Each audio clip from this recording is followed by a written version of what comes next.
రాజకీయాలు వాటిలో ప్రజలు ఎంత చండాలంగా ఎంత వరస్ట్‌గా తయారంటే రాష్ట్రంలో ఎస్పెషల్లీ ఆంధ్రప్రదేశ్‌లో ఏది జరిగినా సరే దాని వెనక ఏదో ఒక మతలబు ఉంది అనే ఫీలింగ్ ఆబ్వియస్‌గా జనాల్లోకి వచ్చేసింది.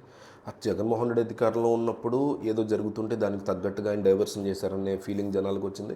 ఇప్పుడు కూటమి ప్రభుత్వం అప్పుడు కూడా అదే జరుగుతుంది. కూటమి అధికారంలోకి వచ్చిన తర్వాత తమకి సంబంధించినటువంటి లొసుగులకు సంబంధించి ఏదైనా బయటికి పడితే దాన్ని కవర్ చేసుకునే సందర్భంలో ఇంకొకటి ఏదో తెర మీదకి చిన్న గీత పైన పెద్ద గీతకి వేసినప్పుడు పెద్ద గీతను చూస్తాం కాబట్టి దానికోసం డైవర్షన్ పాలిటిక్స్ వాళ్ళు చేస్తున్నారని ప్రధాన ఆరోపణ. రీసెంట్గా జనసేన కోడూరు ఎమ్మెల్యేకి సంబంధించి దాంతోపాటు లడ్డు వివాదం ఈ రెండు తెర మీదకి వచ్చిన క్రమంలో అదే రోజు తర్వాత రోజు అంబటి రాంబాబు ఇట్లా మాట్లాడడం, ఆయన్ని అరెస్ట్ చేసే క్రమంలో జరిగిన హైడ్రామా, ఆయన మీద ఒక హత్యాయత్నం లాంటివి జరగడం, ఆయన ఇంటి మీద రాళ్ళు రువ్వడం, దాడి చేయడం, ఇదంతా కూడా కంప్లీట్లీ డైవర్షన్ పాలిటిక్స్ కోసమే చేస్తున్నారు అనేటువంటి ప్రగాఢ విశ్వాసంతో ప్రతిపక్షాలని ప్రజలకు కూడా అదే అనిపిస్తుంది.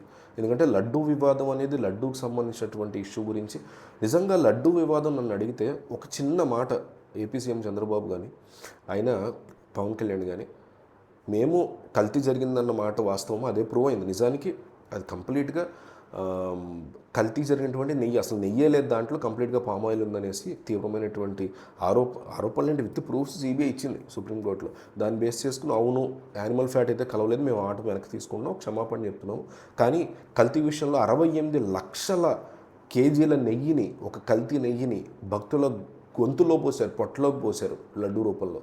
దాని గురించి గట్టిగా గళమెత్తాల్సినటువంటి అవసరం ఉంది అధికార పక్షం. కానీ అది చెయ్యలేకో మరి అది చేయాలనే ఆలోచన లేకో దాన్ని అసలు వదిలేసో అంబటి రాంబాబు విషయం మీద పడ్డారు. అర్థం లేకుండా అంబటి రాంబాబు విషయం మీద పడ్డారు.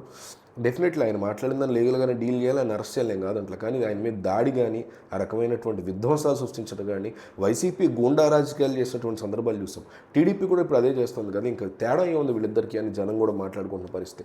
ఖచ్చితంగా ఇది డైవర్షన్ రాజకీయమే అని జనాల్లో ఆల్రెడీ సీరియస్గా వెళ్ళిపోయిన పరిస్థితుంది. అయితే గతంలో జగన్మోహన్ రెడ్డి కూడా కొన్నిసార్లు ఇట్లా చేసినటువంటి సందర్భాలు ఉన్నాయి. కూటమి కూడా మొన్నటి వరకు కూడా అనేక సందర్భాలు ఇట్లా చేసినటువంటి పరిస్థితి ఉంది. మీకు గుర్తుంటే అమరావతి ఉద్యమంలో వీళ్ళు అమరావతి నుంచి తిరుపతి వరకు కూడా ఒక పాదయాత్ర తీసుకొచ్చి జనం రోడ్డు మీదకి వచ్చి ప్రొటెస్టులు చేస్తున్న టైంలో 3 రాజధానులు అంటూ ఒక కొత్త అంశాన్ని తెర మీద తీసుకొచ్చి 3 ప్రాంతాల మధ్య చిచ్చును పెట్టేలాగా జగన్మోహన్ రెడ్డి అదొక డైవర్షన్ పాలిటిక్స్ వేశారనే ఆరోపణ అప్పట్లో ఆయన మీద చాలా స్ట్రాంగ్గా ఉండింది. కోనసీమ జిల్లాలో జరుగుతున్నటువంటి ఇబ్బందుల క్రమంలో కోనసీమకు సంబంధించి పేరు మార్చి డాక్టర్ బిఆర్ అంబేద్కర్ కోనసీమ జిల్లా అంటూ పేరు మార్చి కావాలని విద్వేషాలు రెచ్చగొట్టారు ఈ టైంలో అనే ఆరోపణ ఆయన మీద ఉంది.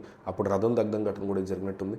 దాని తర్వాత ఎప్పుడైతే వైఎస్ వివేకానంద రెడ్డి కేసులో ఈయన కోర్టుకు పిలవాల్సి ఉంటుందో, కోర్టుకు వెళ్లాల్సి ఉంటుందో, ఆ కేసు ఇంకా ఈయన మీద డైవర్ట్ అయ్యే పరిస్థితి, అవినాష్ రెడ్డి వైపు డైవర్ట్ అయ్యే పరిస్థితి ఉంటుందో అప్పుడు ఈయన పనిగట్టుకుని కొన్ని కార్యక్రమాలు చేపట్టి బటన్ నొక్కడం లాంటి కార్యక్రమాలు చేపట్టి కావాలని దీన్ని డైవర్ట్ చేశారు. అప్పట్లో ఆయన మీద కూడా ఆరోపణలు ఉండేవి. కూటమి వచ్చిన తర్వాత కూడా విపరీతమైనటువంటి ఆరోపణలు ఉన్నాయి.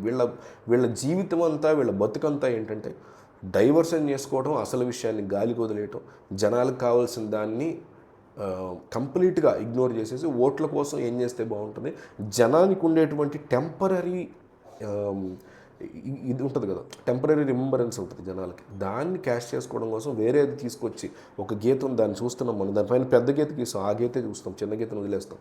అట్లాగా మన మైండ్ సెట్ ఉంటుంది కాబట్టి దాన్ని ఉపయోగించుకొని మనం మెదడుల్లో ఉన్న అసలైన విషయాన్ని పక్కకు తొలగించి డైవర్షన్ ఎట్లా చేయాలనే దాని మీద పోటీగా వైసీపీ టీడీపీ కష్టపడుతూ ఉంటాయి.